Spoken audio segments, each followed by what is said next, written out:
যারা আসলে আঙ্গুল তুলছে তাদেরও হয়তো তোলা উচিত না। একটা মানুষ খেলতে গেছে, সেখানে যে তার কমফোর্ট অনুযায়ী কাপড় চোপড়ও পরবে। ব্যক্তি স্বাধীনতা বিষয়টা আলাদা, কিন্তু আপনি যখন একটা শিল্পী তখন আপনার কিছু দায়িত্ববোধ সমাজ বা দেশের প্রতি আপনার আছে। ওই দায়িত্ববোধের জায়গাটা পালন করতে হবে। ইট ডাজন্ট ম্যাটার আসলে আপনি বোরখা পরেন নাকি আপনি ছোট কাপড় চোপড় পরে ঘুরতে কমফোর্ট ফিল করেন।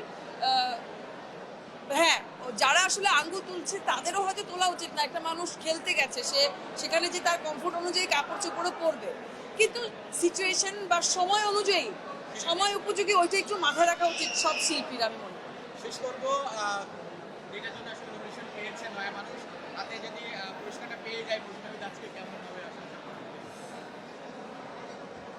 ফিঙ্গার ক্রস, সবাই আমার জন্য দোয়া করবেন। নয় মানুষের জন্য যদি আমি আজকে আসলে award pi, it will be the happiest day of my life. যদি নাও পাই, কারণ অনেক অনেক গুণী গুণী অভিনেত্রী আমার সঙ্গে নমিনেটেড হয়েছেন, অনেক ভালো ভালো অভিনেত্রী নমিনেটেড হয়েছেন। আমি যদি নাও পাই তাও আমার কোনো দুঃখ থাকবে না, আমি নমিনেটেড হয়েছি, এটাই thanks God. Thank you so much.